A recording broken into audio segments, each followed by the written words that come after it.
हरे कृष्णा। जगत गुरु शिल प्रभुपाद महाराज की जय।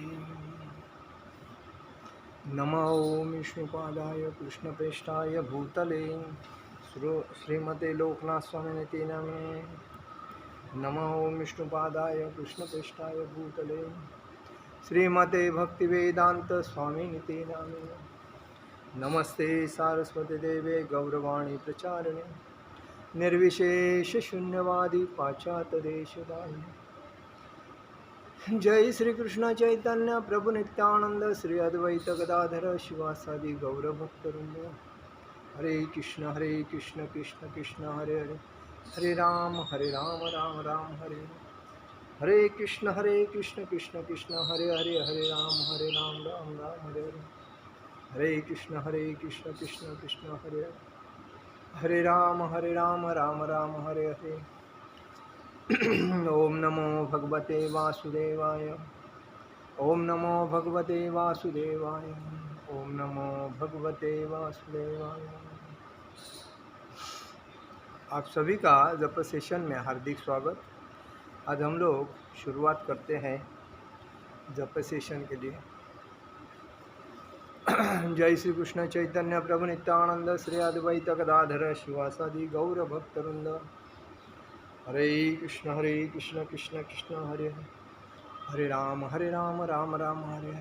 हरे कृष्ण कृष्ण कृष्ण हरे हरे, हरे राम राम राम हरे हरे। हरे कृष्ण कृष्ण कृष्ण हरे, हरे राम राम हरे हरे। हरे कृष्ण कृष्ण कृष्ण हरे हरे, हरे राम राम राम हरे हरे। हरे कृष्ण कृष्ण कृष्ण हरे हरे,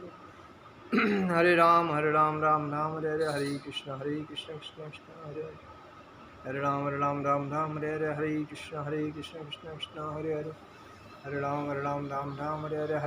हरे कृष्ण कृष्ण कृष्ण हरे हरे, हरे राम राम हरे हरे। हरे कृष्ण कृष्ण कृष्ण हरे हरे, हरे राम राम हरे हरे। हरे कृष्ण कृष्ण कृष्ण हरे हरे, हरे राम राम हरे हरे। हरे कृष्ण कृष्ण कृष्ण हरे हरे, हरे राम राम हरे हरे। हरे कृष्ण कृष्ण कृष्ण हरे हरे, हरे राम राम हरे हरे। हरे कृष्ण कृष्ण कृष्ण हरे हरे, हरे राम राम हरे हरे। हरे कृष्ण कृष्ण कृष्ण हरे हरे, हरे राम राम हरे हरे। हरे कृष्ण कृष्ण कृष्ण हरे हरे, हरे राम राम हरे हरे। हरे कृष्ण कृष्ण हरे राम राम हरे हरे। हरे कृष्ण कृष्ण कृष्ण हरे, हरे राम राम हरे हरे। हरे कृष्ण कृष्ण कृष्ण हरे हरे, हरे राम राम हरे हरे। हरे कृष्ण कृष्ण कृष्ण हरे हरे, हरे राम राम हरे हरे। हरे कृष्ण कृष्ण कृष्ण हरे हरे, हरे राम राम हरे हरे। हरे कृष्ण कृष्ण कृष्ण हरे, हरे राम राम हरे हरे। हरे कृष्ण कृष्ण कृष्ण हरे हरे, हरे राम राम हरे हरे। हरे कृष्ण कृष्ण कृष्ण हरे हरे, हरे राम राम हरे हरे। हरे कृष्ण कृष्ण कृष्ण हरे हरे, हरे राम राम हरे हरे। हरे कृष्ण कृष्ण कृष्ण हरे हरे, हरे राम राम हरे हरे। हरे कृष्ण कृष्ण कृष्ण हरे हरे, हरे राम राम हरे हरे। हरे कृष्ण कृष्ण कृष्ण हरे हरे, हरे राम राम हरे हरे। हरे कृष्ण कृष्ण कृष्ण हरे हरे, हरे राम राम हरे हरे। हरे कृष्ण कृष्ण कृष्ण हरे हरे, हरे राम राम हरे हरे। हरे कृष्ण कृष्ण कृष्ण हरे राम राम हरे हरे। हरे कृष्ण कृष्ण कृष्ण हरे हरे, हरे राम राम हरे हरे। हरे कृष्ण कृष्ण कृष्ण हरे हरे, हरे राम राम हरे हरे। हरे कृष्ण कृष्ण कृष्ण हरे राम राम हरे हरे। हरे कृष्ण कृष्ण कृष्ण हरे हरे, हरे राम राम हरे हरे। हरे कृष्ण कृष्ण कृष्ण हरे हरे, हरे राम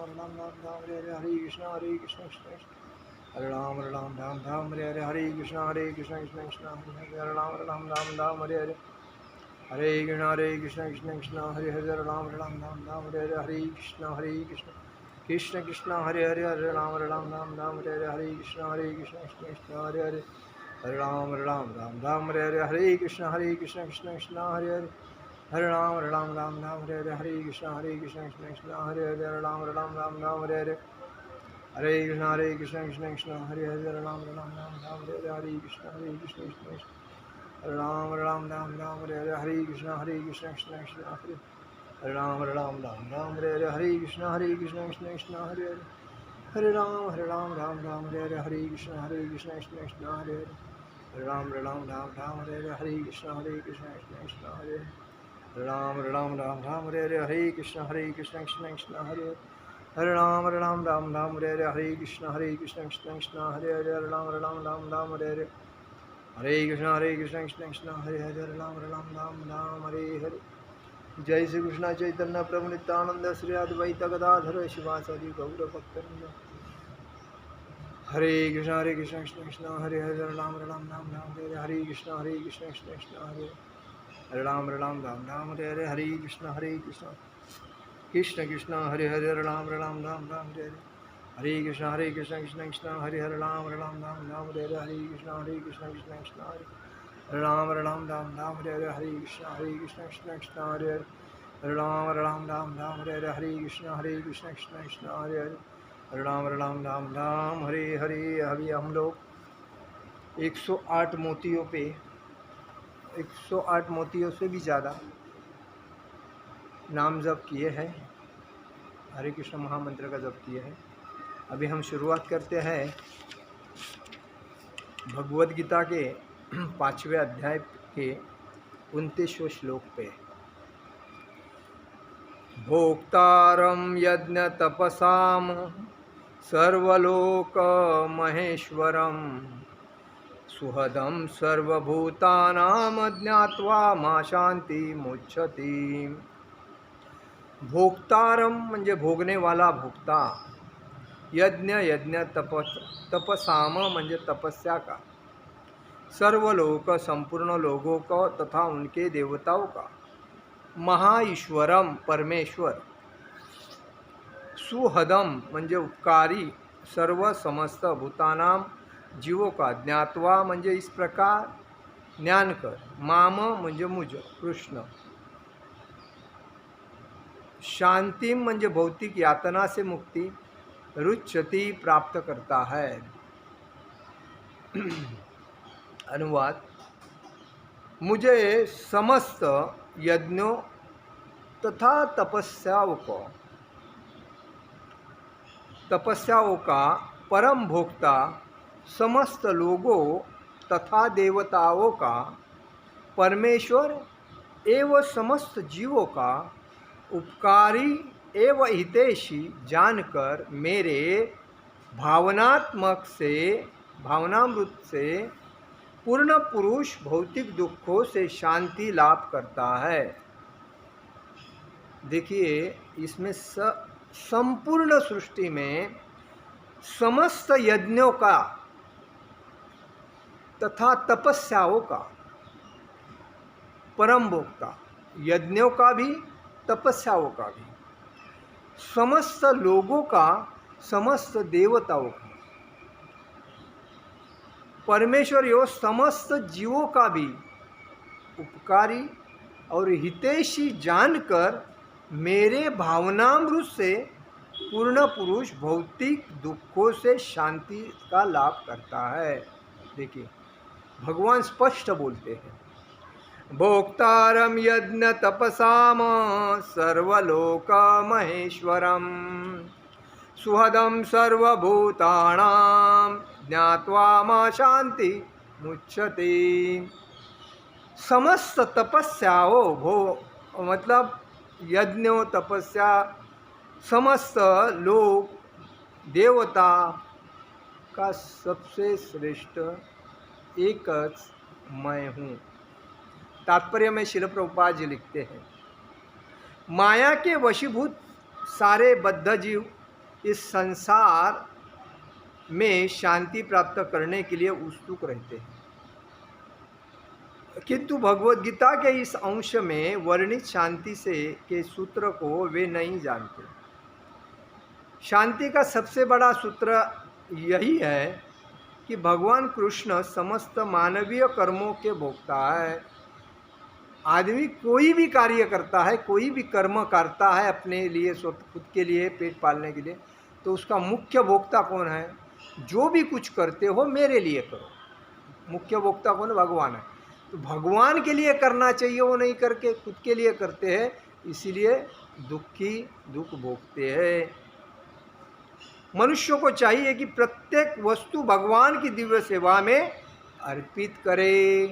भगवान खुद बोलते हैं, जो भी कुछ तुम करते हो मेरे लिए करो, क्योंकि सबका सबसे सब में मैं ही सबका भोगता हूँ।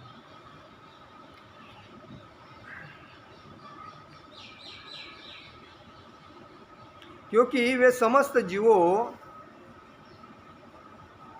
मनुष्यों को चाहिए कि प्रत्येक वस्तु भगवान की दिव्य सेवा में अर्पित कर दे, क्योंकि वे समस्त लोगों तथा उनमें रहने वाले देवताओं में देवताओं के भी स्वामी हैं। उनसे बढ़कर कोई नहीं है और उनसे बराबर भी कोई नहीं है। उनसे बड़े से बड़े देवता शिव तथा ब्रह्मा से भी वो महान हैं। वेदों में भगवान को तमीश्वराणा परम महेश्वरम कहा गया है। श्वेताश्वतनिषद उपनिषद में 6वें अध्याय में 7वें श्लोक में कहा गया है कि तमीश्वराणाम परमम महेश्वरम, तमीश्वराणाम परमम महेश्वरम कहा गया है। माया के वशीभूत होकर सारे जीव सर्वत्र अपना प्रभुत्व जताना चाहते हैं, लेकिन वास्तविक तो यह है कि सर्वत्र भगवान की माया का प्रभुत्व है। भगवान प्रकृति मतलब माया के स्वामी हैं। माया कौन है? माया भगवान की बहिरंगा शक्ति है। आज जो वैष्णव देवी है, ये जो है उसकी मतलब लक्ष्मी की प्राप्ति करने के लिए लोग दिन रात मेहनत करते हैं, लेकिन वो लक्ष्मी कौन है? भगवान की बहन है। तो बहिरंगा शक्ति है, लेकिन अंतरंगा शक्ति, तटस्था शक्ति ये भगवान की है।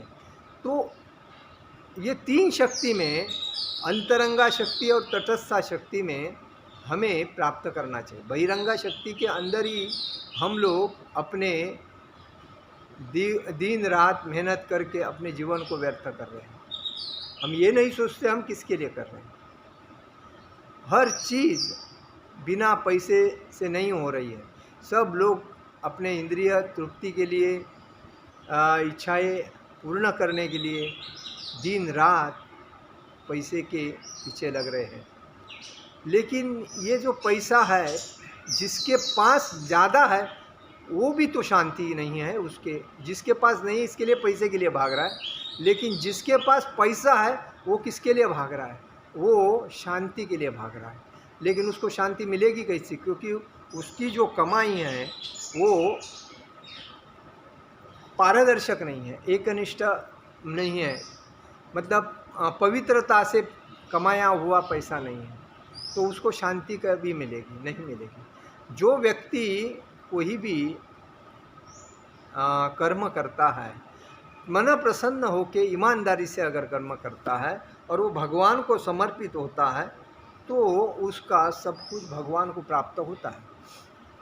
इसलिए श्री भगवान बोलते हैं कि मैं सबसे सबका भोगता हूँ। इधर माया के स्वामी है भगवान। प्रकृति मतलब माया के स्वामी है। बद्ध जीव प्रकृति के कठोर अनुशासन के अंतर्गत है। जब तक कोई इन तथ्यों को समझ नहीं लेता, तब तक संसार में व्यष्टि का समष्टि रूप में शांति प्राप्त कर पाना संभव नहीं है। मतलब जब तक व्यक्ति को समझ नहीं आता है कि ये मैं किसके लिए कर रहा हूँ और क्यों कर रहा हूँ, तब तक उसको ये शांति प्राप्त कर पाना संभव नहीं है। भगवान स्पष्ट बोलते हैं। कृष्ण भावनामृत का यही अर्थ है कि भगवान कृष्ण परमेश्वर है तथा देवताओं सहित सारे जीव उनके आश्रित है। हम किसके आश्रित है? हम भगवान के आश्रित है। देवता भगवान के आश्रित है। पशु पक्षी 84 लाख योनि में सभी भगवान के आश्रित है, लेकिन हम मानते किसको?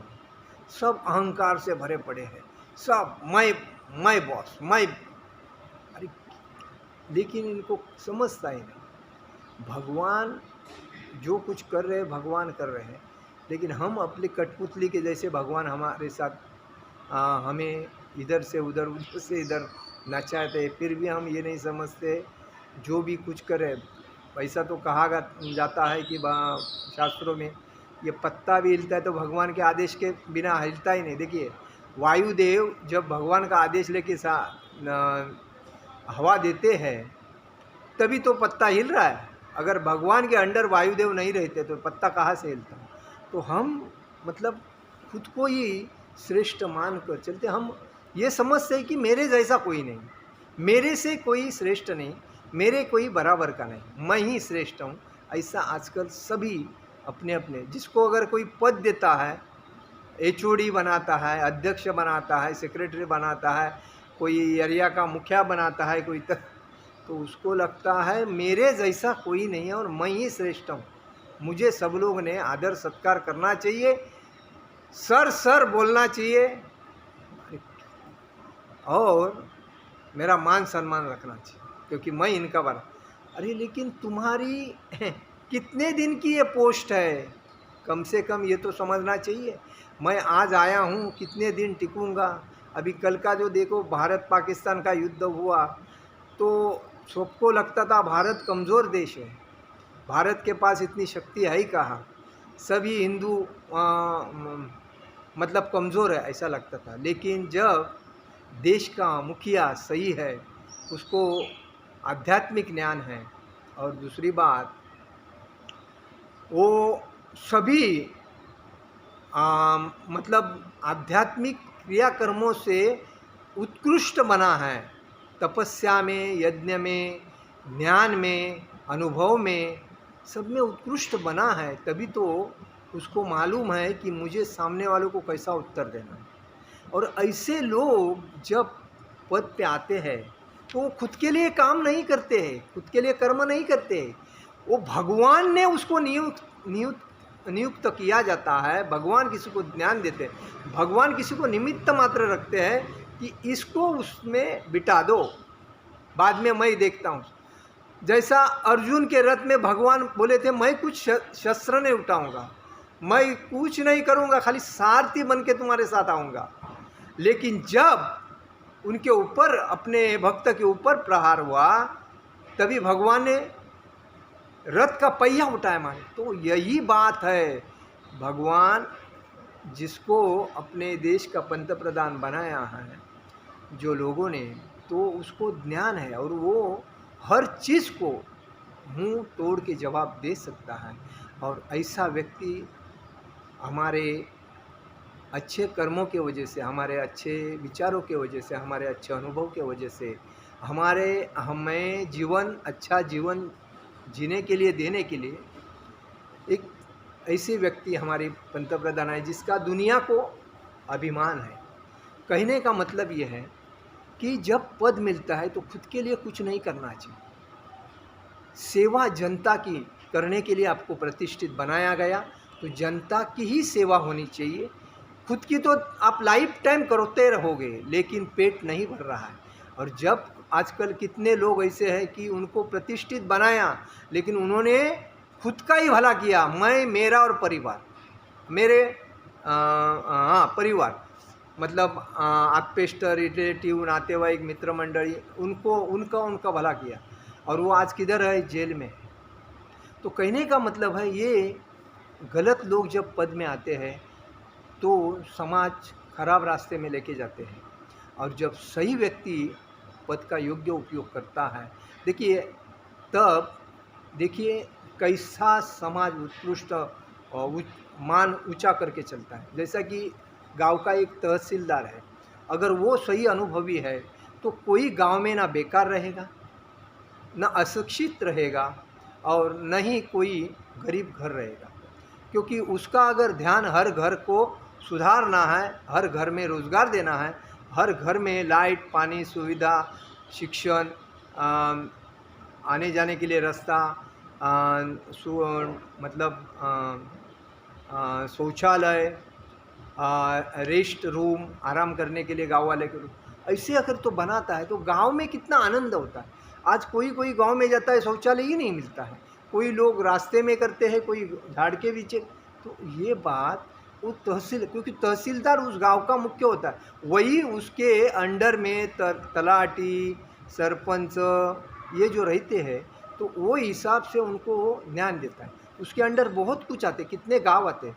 तो गांव सुधारने के लिए खुद ही मुख्यमंत्री के पास जाना नहीं पड़ता है, वहाँ से ही सब मुख्यमंत्री से उसको आदेश मिलते हैं, वही सब करता है। तो कहने का मतलब है, कोई मंदिर रहे, सोसाइटी रहे, या कोई देश का कोई कार्यालय रहे, उसमें जिस व्यक्ति को, आज देखिए हर व्यक्ति अपना पैसा कमाने के पीछे पड़ता है।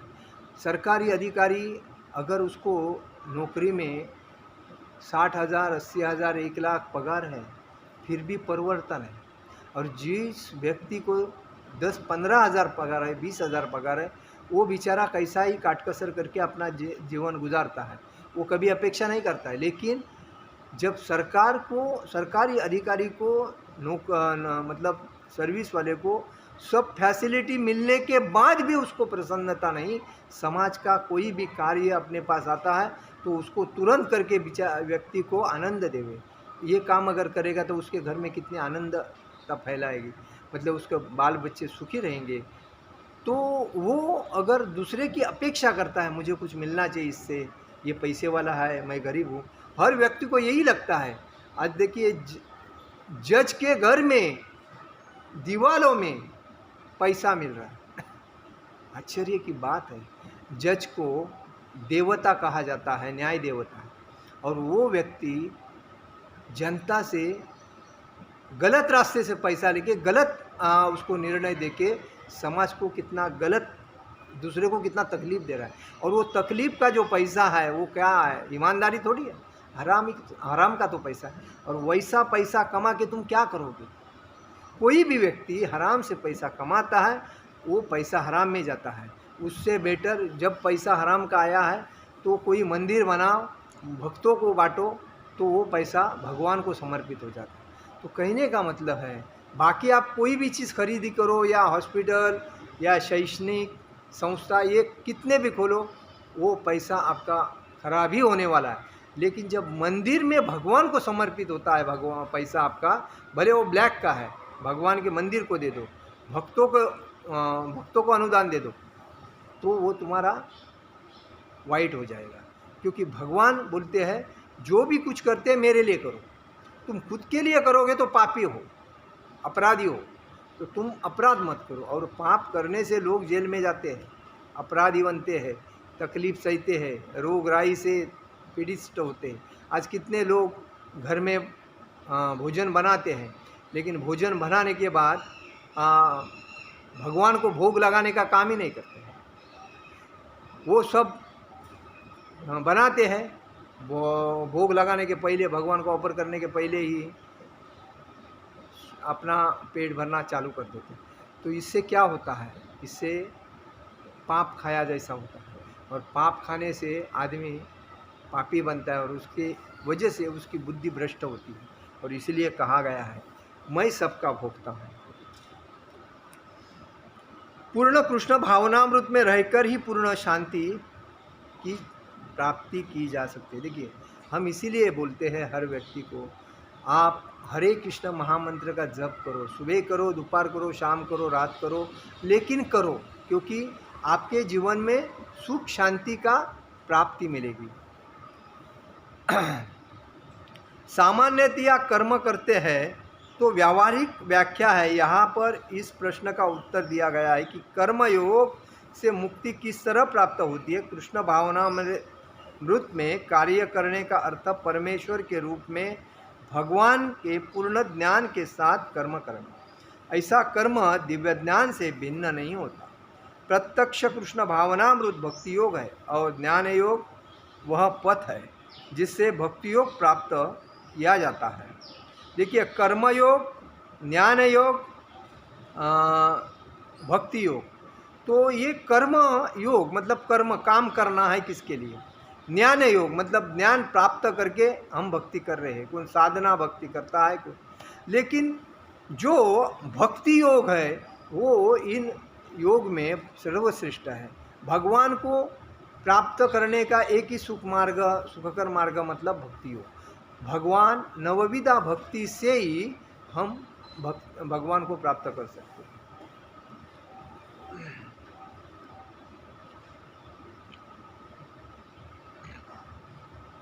कृष्ण ब्राह्मणामृत का अर्थ है परमेश्वर के साथ अपने संबंध का पूर्ण ज्ञान प्राप्त कर्म करना, और इस चेतना की पूर्णता का अर्थ है कृष्ण या श्री भगवान का पूर्ण ज्ञान। शुद्ध जीव भगवान के अंश रूप में ईश्वर का शाश्वत दास है। वह माया तथा प्रभुत्व जताने की इच्छा से ही माया के संपर्क में आता है। यही उसके कष्टों का मूल कारण है। हम लोग दुख क्यों भोग रहे हैं?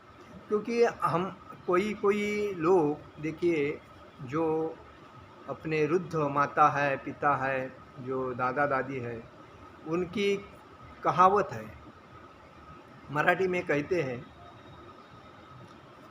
अंतरून पाहून पाय पसरावे।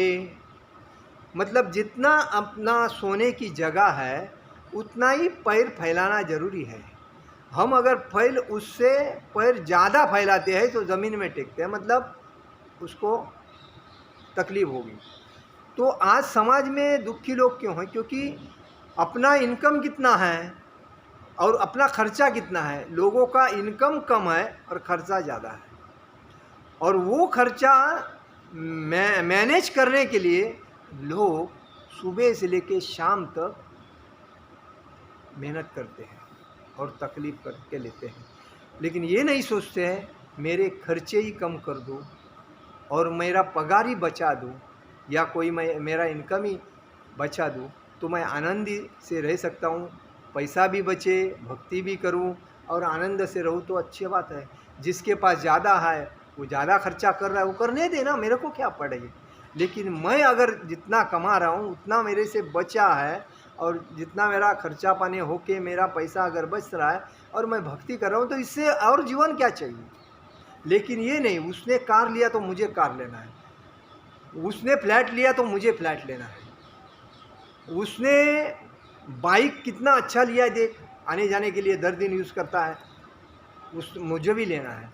अरे लेकिन तुम्हारे पगार में कितने EMI जा रहे हैं, कितने हफ्ते जा रहे, कितने तुम्हारा पगार में कितने लोगों को मुंह देना है, और खुद के तो क्यों तुम तकलीफ करके ले रहे हो। तो ये बात लोगों को समझते हैं। आज देखिए, दूसरे को देख के दूसरे प्रॉपर्टी किया मैं करूँगा, लेकिन अपना आगे जाने का रास्ता सही है क्या? ये मेरा नौकरी अगर परमानेंट है क्या? मैं कभी काम छोड़ के जाऊँ तो मेरी क्या हालत होगी? ये कोई सोचता ही नहीं, और बाद में बोलते हैं यार टेंशन में हो, बहुत पैसा लॉस हो गया, मैं लॉस हो गया, मैं खर्चा हो गया। आज कितने लोगों के पास कितने रूम है फिर भी शांति नहीं, कितने लोगों के पास कितने प्रॉपर्टी है फिर भी शांति उन्हीं में नहीं है, कितने लोगों के पास कितना बैंक बैलेंस है फिर भी उसमें शांति नहीं है, फिर भी भाग रहे बात। एक व्यक्ति ने हमेशा लिमिट रखना चाहिए। इसीलिए शास्त्रों में 4 आश्रम दिए हैं, ब्रह्मचारी, गृहस्थ, वानप्रस्थ, सन्यासी, और उसको एक टाइम दिया है। वो टाइम में अपना इनकम बंद करके निकलना चाहिए। 25 साल तक शादी करना चाहिए।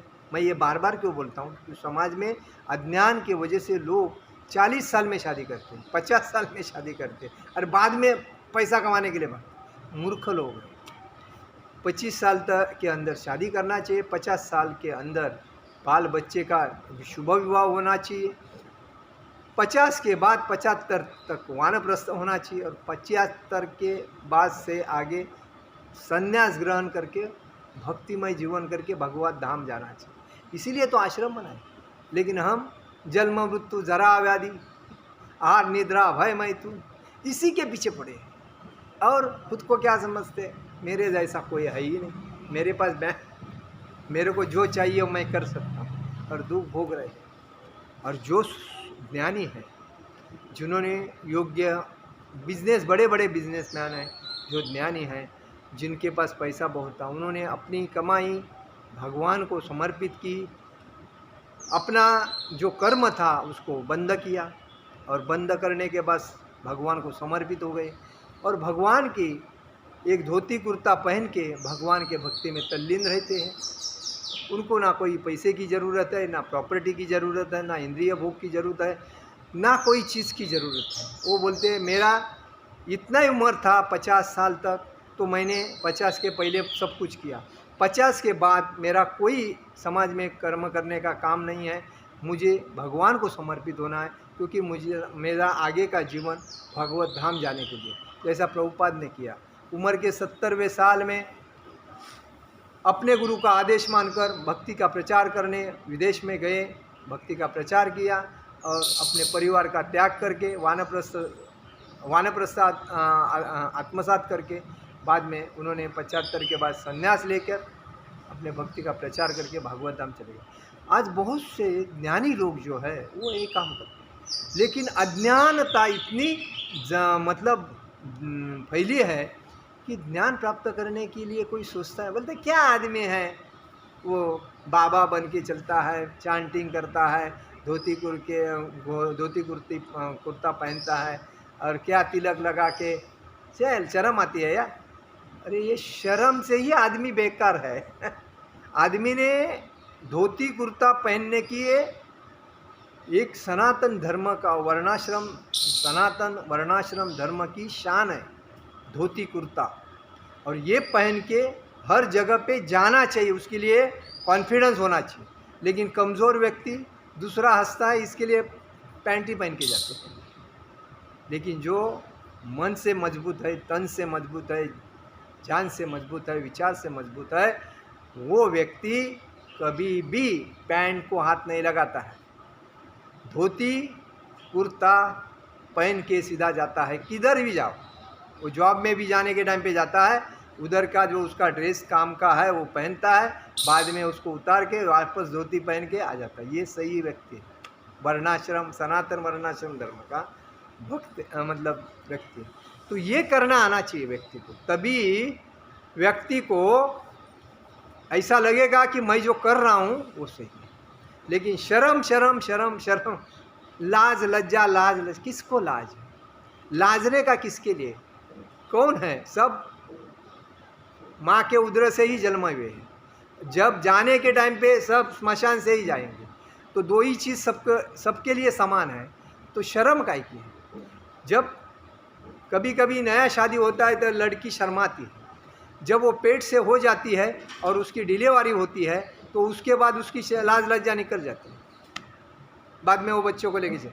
तो ये शर्म 2 मिनट के लिए रहती है, सब में आती है, लेकिन उसको साइड करना चाहिए। जीवन जीना है तो आनंद से जीने के लिए हमें ये तात्पुरती शर्म, लाज, लज्जा, इसको साइड करना चाहिए। वो हंसेगा तो मैं क्या करूं, वो बोलेगा तो मैं क्यों, मेरे को कैसा लगेगा, ये सब हमें पीछे लेते हैं, पीछे खींचते हैं समाज में आगे जाने से।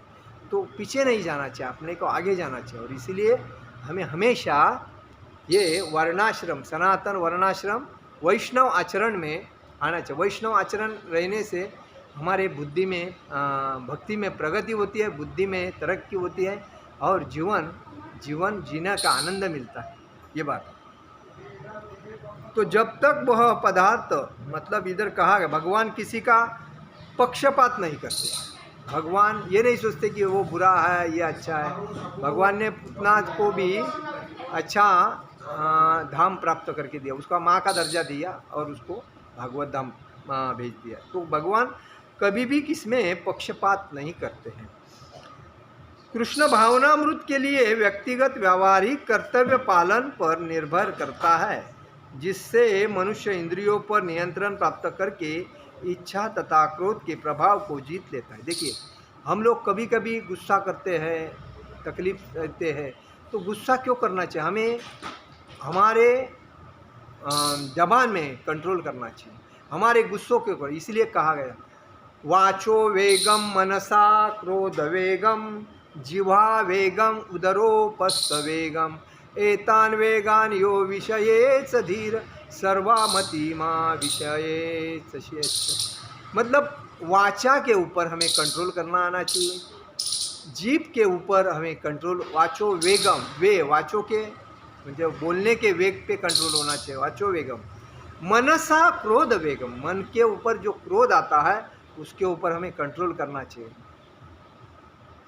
वाचो वेगम मनसा क्रोध वेगम जिह्वा वेगम उदरोपसर्ग, जीभ हमें ये खाओ वो खाओ ये खाओ, पेट भरा है, अपचन होगा देखते ही नहीं, गड़बड़ होगा, तबीयत खराब होगा देखते ही नहीं, खाओ खाओ खाओ, और बाद में डॉक्टर के पास जाओ, लूज मोशन हो जाओ, अशक्तपना आ जाओ, ये पोजीशन में आने के बाद भी तो उदरोपस्थ वेगम। तो ये सबके ऊपर अगर हम कंट्रोल करते हैं ना, तभी हमें भक्ति में आनंद प्राप्त होता है और तभी हम भक्त भी बना सकते हैं। तो ये बात है। तो इसलिए कहा गया है कि मनुष्य इंद्रियों पर नियंत्रण प्राप्त करके इच्छा तथा क्रोध के प्रभाव को जीत लेता है। कोई भी उपयुक्त कामेच्छाओं को वश में करके कृष्ण भावनामृत में दृढ़ रहता है, ब्रह्म निर्वाण दिव्य अवस्था को प्राप्त होता है। कृष्ण भावनामृत में अष्टांग योग पद्धति का स्वयमेव अभ्यास होता है, क्योंकि इससे अंतिम लक्ष्य की पूर्ति होती है। यम नियम आसन प्राणायाम प्रत्याहार धारणा ध्यान तथा समाधि, ये भक्ति में आगे बढ़ने के लिए पहला यही पायरी है। यम है, नियम है, नियमों का पालन करना है, आसन है, प्राणायाम है, प्रत्याहार है, आहार के ऊपर धारणा है, उसके बाद ध्यान है और ध्यान के बाद समाधि है। ये इसका अभ्यास जब होता है, अभ्यास द्वारा धीरे धीरे प्रगति हो सकती है। मतलब ये भक्ति की सीढ़ी है। भक्ति की प्रगति करने की सीढ़ी क्या है? तो यम है, प्रथम यम है, बाद में हम लोग भक्त बनते हैं, उसके बाद नियम पालन करते हैं, उसके बाद बैठते हैं, आसन बैठ के चांटिंग करते हैं, उसके बाद प्राणायाम मतलब ध्यानस्थ बैठ के हम भगवान को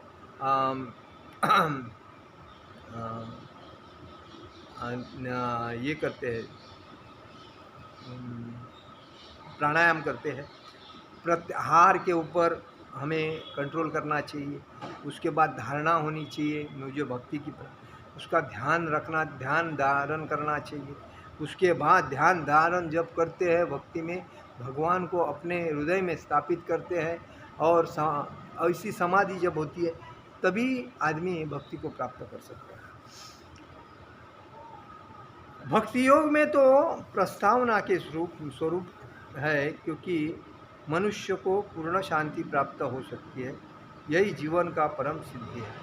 देखिए, भगवान सभी को जीवन में सुख शांति प्राप्त करने के लिए लोगों को लगता है कि मेरे पास सब कुछ मिलने के बाद मेरे को सुख शांति मिलेगी, तो ये गलत है। जिनके पास सब कुछ है लेकिन वो सुख शांति नहीं है, वो और खड्डे में जाते हैं। तो भगवान ने अपने लिए जो कुछ दिया है वो उसमें समाधान मान के जो यम नियम धारण करके समाधि तक जाता है और सुख शांति प्राप्त करके अपने जीवन को सफलतापूर्वक जीवन जीता है, उसी को भगवत प्राप्ति होती है। तो भगवत प्राप्ति करने के लिए हमें ये करना जरूरी है। हमें हमेशा याद रखना चाहिए कि हमारे आजू बाजू में मंदिर है भगवान कृष्ण का, तो जाते आते रहना चाहिए, भक्तों से मिलना चाहिए और अध्याय पढ़ना चाहिए, चैंटिंग करना चाहिए, और इसी वजह से हम भक्तिमय जीवन जीना चाहिए।